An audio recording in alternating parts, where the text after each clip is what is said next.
Shalom, saudara-saudaraku yang dikasihi oleh Tuhan. Senang bisa berjumpa dengan saudara lewat renungan harian pada hari ini. Saudara-saudaraku, kitab Kejadian pasal 48 ayat 15 dan 16 berkata demikian. Allahku itu sebagai Allah yang menjadi gembalaku selama hidupku sampai sekarang, dan sebagai malaikat yang telah melepaskan aku dari segala bahaya.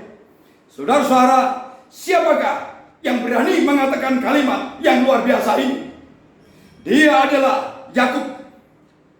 Saya katakan luar biasa karena di balik pengakuan ini berarti Yakub mengenal Allah dengan benar, mengenal Tuhan dengan benar. Allah yang ia sembah, ia mengenalnya sebagai gembala, gembala yang menuntun hidupnya, gembala yang membimbing hidupnya, yang terus memelihara dia. Bagi Yakub, Allah yang ia sembah itu bagaikan malaikat, malaikat penjaga, malaikat penolong yang sudah melepaskan Yakub dari berbagai bahaya. Saudara-saudaraku sekalian, apakah kehidupan Yakub sebenarnya mulus-mulus saja? Apakah kehidupan Yakub sebenarnya indah-indah saja? Apakah kehidupan Yakub tidak ada hal yang sulit, saudara? Saudara-saudara, di dalam kitab Kejadian pasal 47 ayat 9 berkata demikian. Tahun-tahun umurku itu sedikit saja dan buruk adanya. Kalimat ini disampaikan oleh Yakub tatkala Firaun bertanya tentang umurnya kepada dia.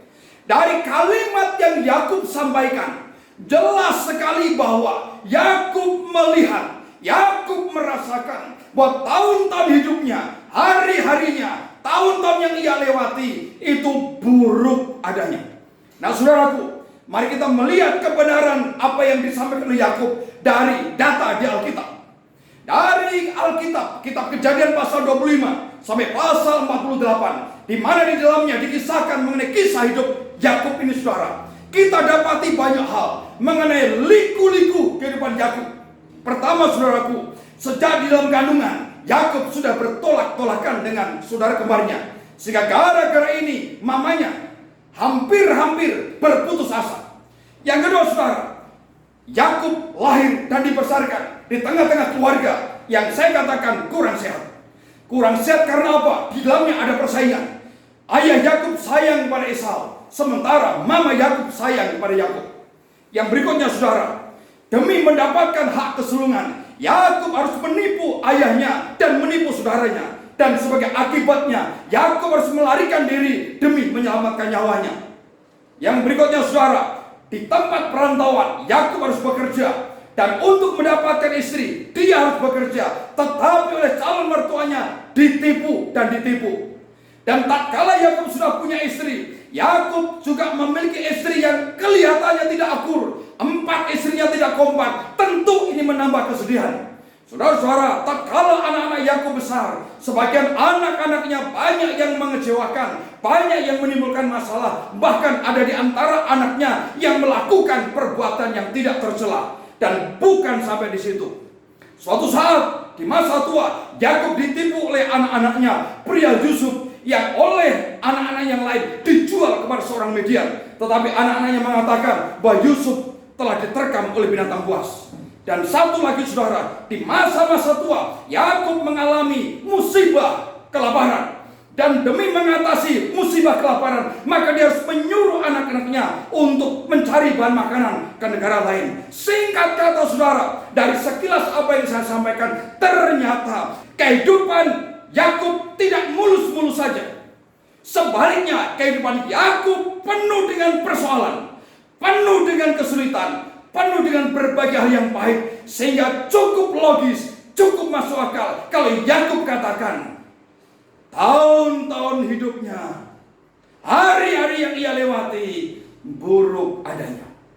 Namun, saudaraku, yang sangat menarik dan luar biasa adalah di tengah-tengah hari-hari yang sulit, di tengah-tengah kehidupan yang ia jalan yang tidak mudah, justru Yakub bisa mengalami hadirnya Tuhan. Sehingga dengan pengalaman kehadiran Tuhan dalam hidup Yakub, maka Yakub bisa mengatakan Allahnya sebagaimana yang saya sampaikan di depan tadi. Lewat kesulitan, lewat persoalan, lewat berbagai hal yang pahit, membawa Yakub untuk benar-benar mempercayakan hidup kepada Tuhan. Dan sebagai dampaknya, Tuhan hadir, Tuhan nyata dalam kehidupannya. Nyata bagi Yakub, bagikan seorang gembala, bagikan seorang malaikat. Singkat kata, semuanya terjadi karena apa? Karena kehadiran Tuhan yang dilewati, yang dialami oleh Yakub lewat persoalan, masalah yang ia alami. Saudara-saudaraku yang dikasihi oleh Tuhan, bagaimana dengan kehidupan kita saat ini, saudara? Adakah kehidupan kita sebenarnya juga tidak beda dengan Yakub, saudara?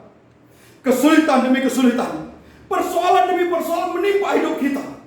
Bahkan mungkin ada kalanya kita merasa sendirian. Kita merasa tidak ada orang yang mengerti kita. Tidak ada orang yang peduli dengan kita. Bahkan mungkin saudara, berbagai kepahitan demi kepahitan menimpa kita, saudara. Saudara-saudaraku sekalian, dalam kondisi ini tentu tidak boleh kita menyerah.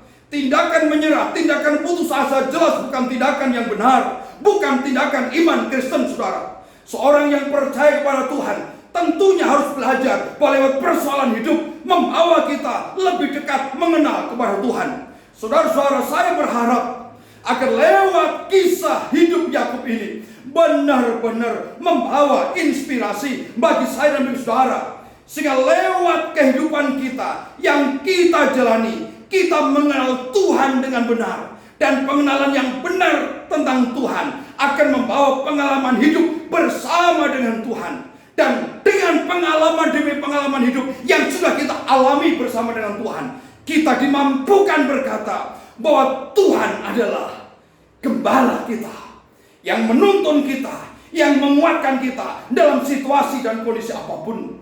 Bahwa Tuhan adalah malaikat bagi kita, malaikat penjaga bagi kita, yang telah melepaskan kita dari segala yang buruk. Bahwa Tuhan adalah sahabat sejati kita, yang mengerti kesulitan kita, yang mengerti kelemahan kita, yang mengerti air mata kita.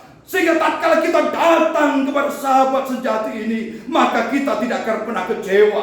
Sebab apa? Sebab dia yang paling mengenal diri kita. Dia akan mensupport kita di saat kita tidak berdaya. Saudara-saudaraku, dan yang paling utama adalah Tuhan adalah penyelamat kita yang telah mati untuk kita, mengorbankan dirinya untuk kita, agar lewat pengorbanannya itu dosa kita diampuni dan kita mendapatkan pengharapan.